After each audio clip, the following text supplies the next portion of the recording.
This is the Orangeburg Leadership Academy. I think when we last talked, it was only a vision. It was only a wish, a dream, so to speak. But this is the fruits of our hard labor. As you can see before you today, some gentlemen that represent the Orangeburg Leadership Academy from the first grade all the way through the sixth grade. As I mentioned before, we just talked about it, what was going to happen, that we started with 25 young men. But after a year of hard work and planning and preparation, now we have the opportunity to present to you some members of the Orangeburg Leadership Academy.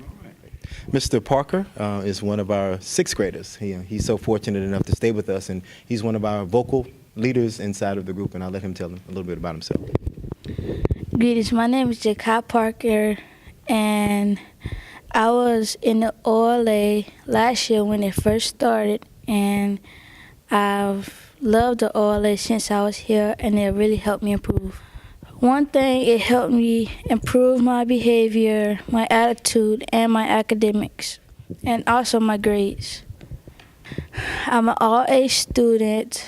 I have an A in math, A in history, A in ELA, and also an A in science. What does it mean to be in a school like this with other young men that are just like you who are working towards and striving towards excellence? Well, like our motto is excellence is the expectation, and all of these are my brothers, so I'll help them to get where I'm at. Greetings, my name is Kajay Cooper, and I like Orangeburg Leadership Academy because it helps me learn better. Greetings, my name is Keyshawn Johnson, and what I like about this academy is it helps me be a leader and it helps me follow my dream.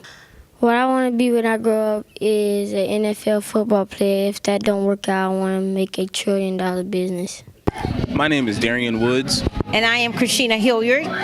And this is a typical lunch period at Orangeburg Leadership Academy. The gentlemen are listening to vocabulary, a math skill that they're working on in class, and they're basically just getting that remediation. And what we do is try every day to do like a math or an ELA skill, just a little remediation for the kids. We figure if they learn it, they sing it, so when test time comes, they will know it. Here's how to remember them with ease. See, when an angle measures 90, do we call it right? You can tell this angle just by sight. It looks like an L or the corner of a square. You're looking at them when you're walking up the stairs. Angles are measured in degrees, and here's how to remember them with ease. From 90 to 180, an angle is obtuse. This angle's kind of fat, it's got a big caboose. Like the hands on the clock when it's 1:45, or the antlers on the head of a full-grown moose. Angles are measured in degrees, and here's how to remember them with ease. My name is Jaywan Wade, and I'm in the 5th grade. The reason why I like Orangeburg Leadership Academy is because that it helps me out with my grades, and I'm starting to like it here. So what we have with us today are two of our first graders, Mati Prampakai and Malachi John. And we are so fortunate to have them because hopefully they'll be with us for 3, 4, 5, 6 years and beyond as we train them up in the way that they should go. Greetings, my name is Mati Prampakai in the 1st grade at the Orangeburg Leadership Academy, where excellence is expectation. And I like about this, it helps me get better grades. Greetings, my name is Malachi John, and I am in 1st grade at the Orangeburg Leadership Academy. And the reason why I like the school is because of the all boys, and it helps me be a gentleman. What excellent is the expectation. What's important about excellence, and as you heard Mr. Parker allude to that fact, is that if that's the expectation, that's what we expect at all times in everything that we do. We say the way we walk, the way we talk, and the way we carry ourselves. In fact, in order to bring that to fruition or to reality, we have what's called Genius Hour on Fridays. You heard Mr. Johnson say the NFL, and that's something that a lot of young men aspire to do. However, we know that a lot of young men don't actually make it to the NFL. So his backup plan was to be an entrepreneur. So on Thursdays, we have what's called a Genius Hour when we have local businessmen, entrepreneurs, what have you, from college campuses, from any place in Orangeburg County or even the state of South Carolina. They'll come and share what it is that they do, in their career and their job. So the young men can actually know that there are options in their lives and that they have those, just in case they don't have option number 1.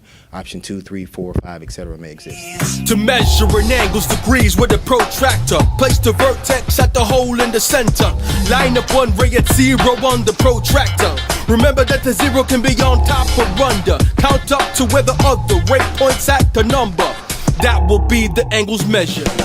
Angles are measured in degrees, and here's how to remember them with ease. To say how powerful, we talk about dreams and we talk about aspirations all the time. And I just want the young men to understand and realize that when I talked to Mr. Harvey last year, this was just something that we just talked about. And for you to be here today and for the young men to be with us here today to actually see this dream become a reality with our blazers on, with our ties. This is how we dress every Tuesday and Thursday. We wear school uniforms every day, but this is our Dress for Success Day. Which we like to call them on Tuesdays and Thursdays. I think it's a good thing that you're able to dress up. I think they feel good about themselves. They look good, and we want to promote the entrepreneurial spirit, like Mr. Johnson said, by having them dress the part. As I alluded to the fact that last year we started the Leadership Academy, we started with 25 gentlemen in grades 3rd through 5th. And I think do you have now? we have 50. Yes, sir. We've doubled the number, and we also added additional grades, actually 3 additional grades. We saw the need to kind of extend what we were doing. I think that we were making a minor impact with 3rd, 4th, and 5th grade, but in order to make a more significant or major impact, we decided to go down a few grade levels. So, Okay. Well, let's get on down. thank you very much. Believe in me. I believe in me. Do you believe in me? I can bend